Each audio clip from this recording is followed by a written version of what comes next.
Hey guys, this is Teddy. Welcome to my real estate channel. In this video, I'm going to be talking about how to cold call multifamily apartment owners. Now, many people, the thought of calling somebody who owns an apartment complex sounds kind of intimidating, but in my experience, people who are investors are a lot nicer on the phone as opposed to residential real estate. When I cold call residential real estate, you get some almost like hyper aggressive people who, I don't know, maybe they're having bad days, but whenever I cold call investors, it seems like people are more open to talk to you. They're more respectful of the fact that you're just, a guy out there just trying to make a living. A lot of times they're entrepreneurs, they're former salespeople themselves, and they respect the hustle and they kind of understand where you're coming from. And they kind of see you as a source of information. And they know if you're cold calling them, then you probably talk to a lot of other people and you know where all the deals are. Anyway, I'm getting off the topic here. So, when you want to call these apartment complexes, the first thing that you're going to have to do is you're going to have to get a list. So, there's a certain way that you get list, and it's through software called Realist or ListSource. Now, I am a real estate agent, so I have free access to Realist. And if you are a commercial broker or somebody who works within the real estate industry, you're probably going to have Realist already. If you don't, or if you're an investor or a wholesaler, you're going to have to use ListSource. Now, I don't know of any other softwares, but if you do know a free way to gain these types of lists, leave a comment down below and share it with everybody else. But like I said, I don't know any other way. And the reason why you have to pay is because you have to be able to search by apartment complexes, basically. And if you're digging through your tax record and you try and do that through your tax record, you're going to be looking for a long time, and it's just not even going to be worth it, to be honest with you. You're going to be searching for weeks trying to find every single apartment complex that you can. So invest in Realist or ListSource if you don't have it. But basically what I do is I just search city and I use the search function land use. I don't know what CoreLogic is, but it allows you to search by duplex, triplex, quadruplex, and I get a list here of all the apartments in my city of Wilmington. Now you're going to see people who are individuals, you're going to see people who are married and own it through joint tenancy, you're going to see trust, and you're going to see LLCs. So the way it works is an individual person is going to be pretty much very easy to get a hold of. You could probably cold call them, you can mail them, you can stalk them on social media, you can pretty much get in contact with them. But people who are, and married people are easy to get a hold of too. But people who are in LLCs and people who are in trust are a little bit more difficult, but I will talk about that later. So just to kind of maintain the privacy of investors in my area, I'm going to search based on a mythical or a fictional person. And in this case, I'm searching 912 Water Street in Wrightsville Beach, North Carolina, which is the Coast Guard station where I live. It's not a real apartment complex. It's not a real investor. But nonetheless, you still have owner company, which is going to be right here, the United States Coast Guard. Now, I use a piece of software called Prospect Now, and it's another paid software, but it greatly increases the efficiency from which I can dig up LLCs, I can dig up phone numbers, and I can find very specific information based on the person. You can do this for free, but it's very time consuming. And by the way, I am in no way affiliated with Prospect Now. You'll see no affiliate links from me. Like I said, I just like the software, and it's great if you're a person who's pretty much stalking investors. So in this case, I find it okay. So this would probably be owner on title. It would probably, if it were a bigger complex, it would be an LLC. If it were a duplex, a triplex, quadplex, sixplex, all the way anything below 10 units, it could be an individual person. So in this case, we have the owner on title is going to be USA. The other owner, a lot of times when it's owned by an owner company, it's going to be under an LLC, and it'll have the owner company. Now, in Prospect Now, when it's an LLC, it'll immediately bring up the owner company, and you can see the LLC from which this person or which this entity has owned. And you can get good things like the website. It will give you like the manager, it'll say stuff like this, and basically you're almost like a detective. So right here, you'll click the get phone number, and if you can't find the phone number, it'll just say it can't find the phone number. But if you can, give it a call. And that's really the first step. Is the first thing that you want to do is you want to give them a call. Now, if it's a really, really juicy lead and you're like, man, I got a client who's seriously interested and they're ready to buy it right now, obviously you want to do a little bit more digging. So when you are cold calling an individual person, say, we'll start from the easiest. In this video, I'm going to start from the easiest, which is just going to be a single entity, and I'm going to move all the way up into LLCs, and I'm going to teach you how to do it either the paid way, which is through Prospect Now, or the free way. So let's just say I find an individual owner of a duplex, and I think he's high equity and he wants to sell. He's not underwater on the thing, and it looks like he got a good deal. This guy may want to cash out right now. But individual owner, so let's just say owner on title, it said my name, it said Teddy Smith, and I wanted to prospect this Teddy Smith guy.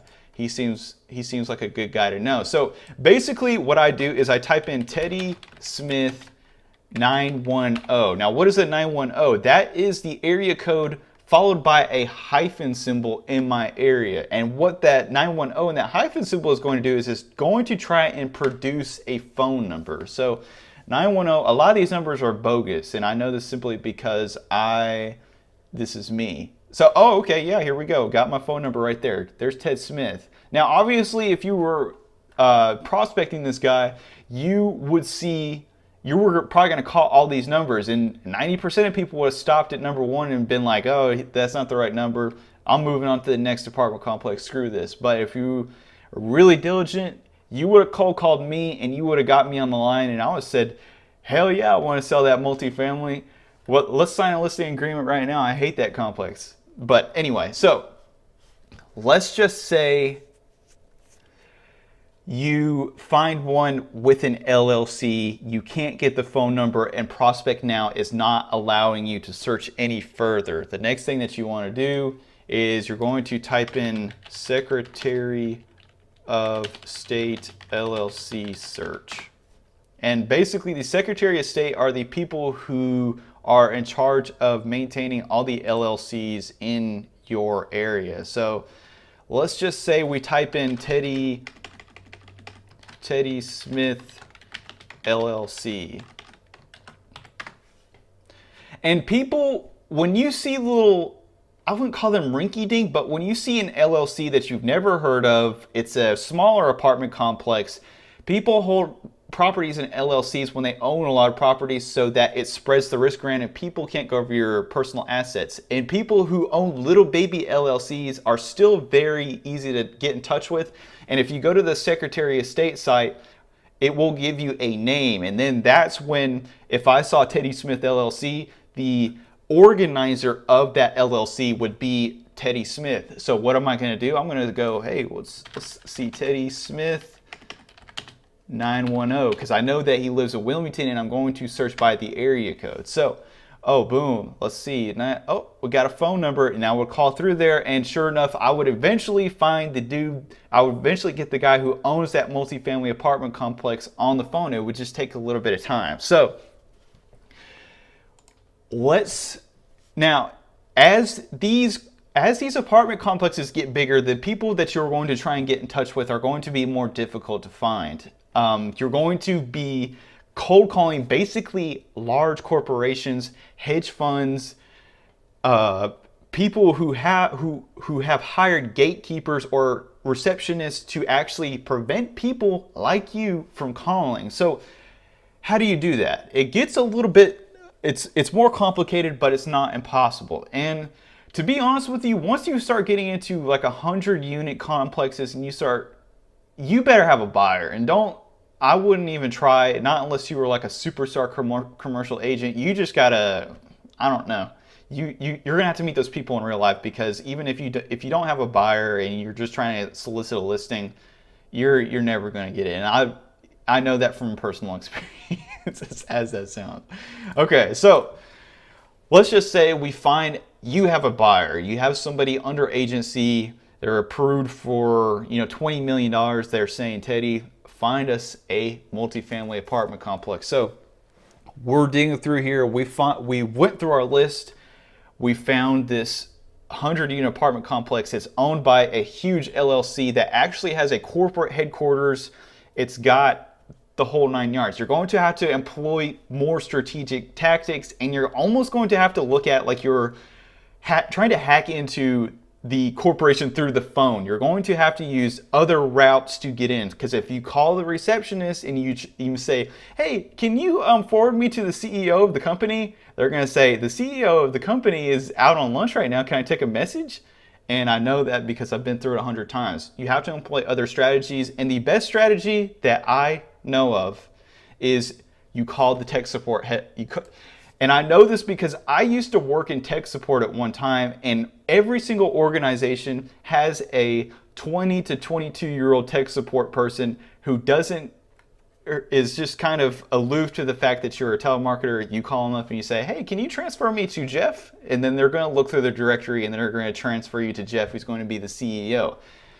It doesn't work. It sounds really cool in theory, but it's a lot more difficult. And you could use things like HR. You can use things like, I don't know, if you would look on a directory. This is the United States Coast Guard, so they're not going to give you a directory, but you find people who work in that office and you cold call each individual one and you ask if you can be transferred to Jeff, the CEO of Super Multifamily Apartment Complex LLC. Now, like I said, if you're going to be employing those type of tactics, have a buyer. Don't be like that. You're never going to get a listing from a super sophisticated hedge fund for somebody that is, just trying to list like that. But another scenario. So you have a medium-sized corporation, usually has a headquartered building, 10 employees, no tech support staff, everybody in there knows each other. I've also employed this technique. I will call the receptionist and I'll say, I just got a call from Jeff. I don't know exactly who he is. Can you transfer me to him? Or you act like Jeff called you and you were just calling back. And a lot of times they will transfer you to Jeff. So that's pretty much it. And as I've progressed in my career, I don't usually use those tactics anymore. I used to, do all these, I wouldn't say shady, but you're almost using a form of deception. And like I said, if you have a buyer, if you have somebody who's really interested, it's okay to do that. But you're not going to get too far once the corporation gets big enough. But anyway, I hope that you guys found this. Video useful and entertaining. If you like, drop a comment down below. Tell me what you think. And as always, thank you for watching.